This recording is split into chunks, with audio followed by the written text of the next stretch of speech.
د تخلیق د پاره د الله جل شانه نه د اولاد د حاصلولو د پاره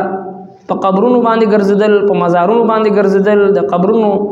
کانی ځان پورې مګل، خور سټل، د قبرونو طواف کول، قبرونو ته سجدي کول او خپل ځان په شانتي انسانانو ته سجدي کول او دا غوی نه چې د اولاد طلب کول، دا ټول شرکیات دي. الله جل شانه فرمایي چې یخلق ما یشاء،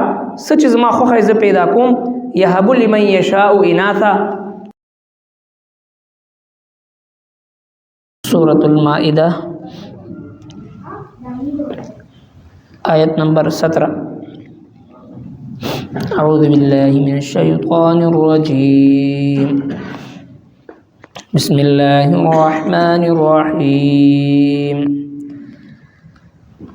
لقد كفر الذين قالوا إن الله هو المسيح ابن مريم قل فمن يملك من الله شيئا إن أراد أن يهلك المسيح ابن مريم وأمه ومن في الأرض جميعا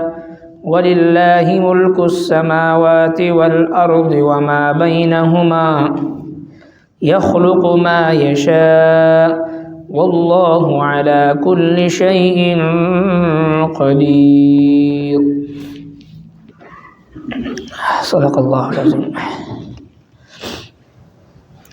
13 آیتون مبارکون الله جل شانه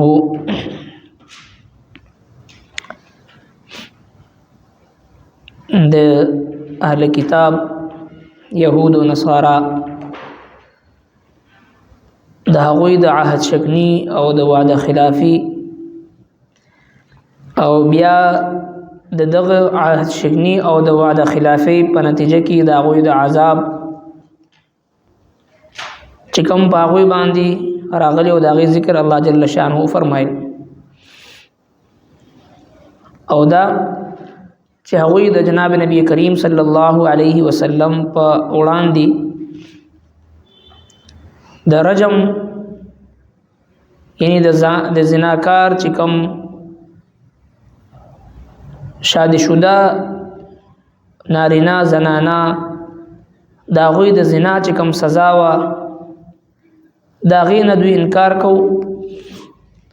الله تبارک وتعالى چې کوم په تورات کې دا غي متعلق حکم نازل کړو، په انجیل کې نبی کریم صلی الله علیه وسلم دوی ته قسم ورکړو چې تاسو قسم وخورئ چې تاسو په انجیل کې د دې حکم نشته. نو هغه مجبور شو د قسم نه به وی چې آو بالکل زمون په انجیل کې د رجم حکم چې دی هغه موجود دی. نننی آیت مبارکه کې الله تبارک وتعالى د نصارو یعنی د عیسایانو د هغې طبقې ذکر فرمایلی دی چې کومه طبقه بعینه حضرت عیسی علیه السلام ته د الوهیت نسبت کو، چې یعنی نعوذ بالله عیسی علیه السلام په خپل باندې نعوذ بالله د الله ذات دی، او الله تبارک وتعالى چې په عیسی علیه السلام کې دننه حلول کړی دی، او عیسی علیه السلام نعوذ بالله په خپل باندې خدای دی. ځکه چې دغه نصارو عیسایانو په زړونو کې یو بل د پاره الله تبارک وتعالى نفرت واچولو، او دوی په خپل کفر کې هم او په خپل شرک کې هم په دریو ډلو کې تقسیم شو. یو ډله هغه وا چې هغوی وی چې وقالت النصارى مسیح ابن الله، یو ډله هغه وا چې هغوی وی چې عیسی علیه السلام نعوذ بالله د الله زوی دی، او دویم هغه ډله وا چې ان الله ثالث ثلاثه، هغوی وی چې یا عیسی دی یا مریم ده یا الله دی، په دې دریو کې یو خدای دی. او دریم هغه ډله ده چې په دې آیت کریمه کې الله جل شانه د هغې ذکر کړی دی ان الله هو المسيح ابن مریم، بشک الله تعالی هغه مسیح زوی د مریم دی. نو الله تبارک وتعالى په دې ځکه په دغه ډله چې هغې ته یعقوبیه، دغه ډلې نوم یعقوبیه، په هغوی باندې رد فرمایي لقد كفر الذين قالوا یقینا کفر کړي کسانو قالو چوي ان الله یقینا بشک الله جل شانه هو المسيح هغه مسیح دی ابن مریم زوی د مریم نو دوی کفر وکړو ځکه د الله تبارک وتعالى نسبت او د الله جل شانه چې کوم وحدانیت دی دا غینه انکار وکړو عیسی علیه السلام ته د الوهیت نسبت وکړو الله تبارک وتعالى دوی ته جواب ورکړي قل تورته ویا فمن يملك من الله شيئا نو څوک اختیار لري په مقابله د الله کې د سسیز ان اراده که وغواړي الله جل شانه ان يهلك المسيح چې مړ کړي مسیح ابن مریم زوی د مریم و امه او مور د هغه ومن فی الارض او هغه څوک چې پزمکه کې چي دي جميعا ټول دا سوال دغه عیسایان نه چې کوم د عیسی علیه السلام د الوهیت قائل دی عیسی علیه السلام طرف ته د خدای توب نسبت کوي دا سوال کیږي چې الله تبارک وتعالى وغواړي چې عیسی علیه السلام لامر وفات کی او بیبي مریم وفات کی او هغه څوک چې په مقدس مکه باندې آباد دي دا ټول هغه فنا کول وغواړي نو څوک د الله جل شانه مقابله کول شي ولله ملک السماوات والارض خاص الله لره د بادشاہي د اسمانونو او د زمکي او ما بینهما او د پمنس کې دي سچ اسمانونو کې دي سچ پزمکه کې دي سدي دوانو پمنس کې دي د دې تنها بادشاہي د الله تبارک وتعالى سره دي پدې کې ور سره څوک شریک غنشته دي نو سوال دا پیدا کېدو چې دغه درې وړه مشرکین او طبقه چې کوم مختلف طبقات جوړ شو د عیسایانو نو دوی ته دا مغالطه ولی جوړ شو نو د دې د مغالطي وجه دا و چې دوی وایي چې عیسی علیه السلام یو خو بغیر د پلار نه الله تبارک وتعالى چې پیدا او فرمایل بغیر د پلار نه پیدا کېدل دا د انساني عقل او د فهم نه بهر خبره ده نو کچری دا عام انسان وې نو د انسانانو په شانتي د پلار او د مور په میلاب سره پیدا شوی وي نو د څنګه بغیر د پلار نه پیدا شو او دویم د دوی د مغالطه وجه دا وګرځي چې عیسی علیه السلام ته الله جل شانه دا معجزه ورکړې و چې واذ تخرج من الطين كهيئه الطير باذني عیسی علیه السلام ته مختلف معجزات ورکړل شو د عیسی علیه السلام په لاس باندې دا معجزه الله جل شانه ښکارا کړه چې کم پیدایشي روندو دغه پسترګو باندې عیسی علیه السلام لاس راخ کړو هغه بینا شو او په سونو کال مخکې چې کم سړی وفات شو دغه په قبر په خوا کې ودرېدو قم باذن الله وی هغه مړی را پاسېدو خبرې به وکړه او دغه سي برګي مرض عیسی علیه السلام باغی باندې لاس راخ کړو نو هغه ته الله جل شانه شفا ورکړه دا سه ډېر معجزات د عیسی علیه السلام په لاسونو باندې ښکارا کړی شو نو دوی وی چې دا خو داسې کارونه دي مړی ژوند کول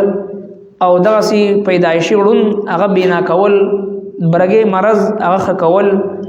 دا ټول هغه سيزونه دي چې دا نعوذ بالله دا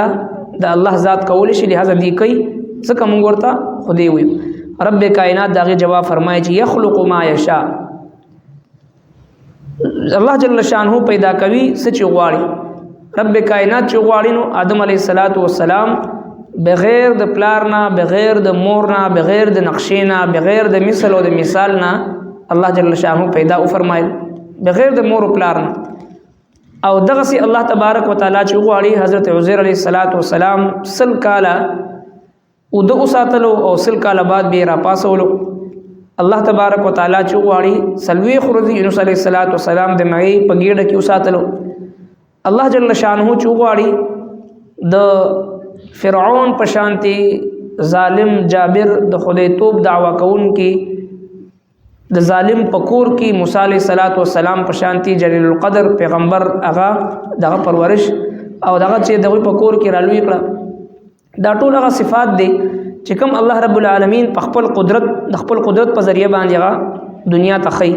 چې رب کائنات په دې سيزونو کې چاته محتاج نه دی. یخلق ما یشاء، هغه پیدا کوي څه چې وغواړي. نو عیسایانو ته جواب دی چې الله رب العزت بغیر د پلار نه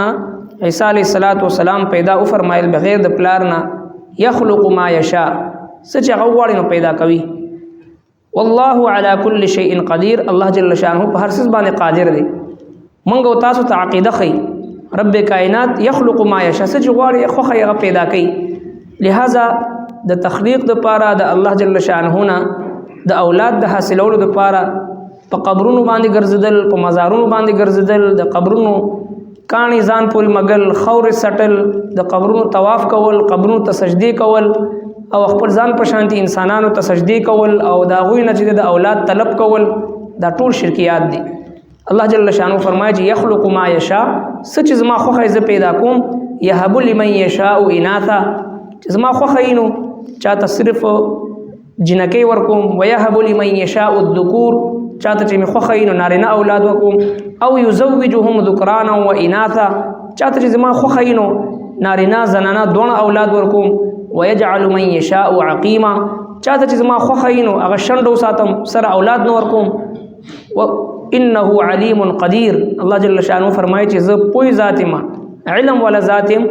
او چاته څومره اولاد سرنګ ورکول پکار د پدیزه پویګم، او قدیر قدرت والایم، ټول ته اولاد ورکول شم او ټول محروم کول هم شم.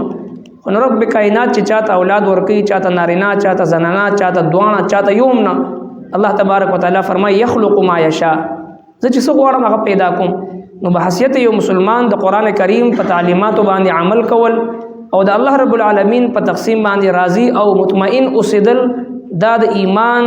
د تکمیل د پاره د بنیادی عقاید نه د زموږ استاد عقیده ده چې د اولاد ورکول والا، عزت ورکول والا، ذلت ورکول والا، بیماری او صحت ورکول والا صرف یو د الله جل شانه ذات دی. دغه اولاد، دغه عزت، دغه صحت نه د په مزارونو کې ملاويږي، نه په قبرونو کې ملاويږي، او نه چې د قبر په خاورو سټلو باندې ملاويږي، نه د قبرونو په چکرونو باندې ملاويږي، صرف او صرف د الله تبارک وتعالى د ذات نه، والقدر خیره وشره من الله تعالی. په دې عقیده باندې چې یو مسلمان قائم او دایمي نو یا بلار کیږي نه. نن چې ډېر تعداد د مسلمانانو گمراهي طرف ته، شرکیات طرف ته، بدعات او رسومات طرف ته، مزارونو طرف ته، قبرونو طرف ته مایل کیږي، دغه وجه د قران کریم تعلیمات موږ نه پاتې دي. د نفع او د نقصان مالک د الله نه سوا نور خلق موږ ګرځولې دي، ځکه انسان گمراهي طرف ته بيځي. لقد كفر الذين قالوا، یقینا کفر کړي دا کسانو چې وین ان الله هو المسيح، بشک الله جل شانه خو مسیح ابن مریم زید مریم دی. قلت ورته ویا فمن یملکو، سوک اختیار لري من الله شیئا، په مقابله د الله کې د سیز، ان اراده کچری غواړي الله جل شانه ان یهلک المسیح ابن مریم،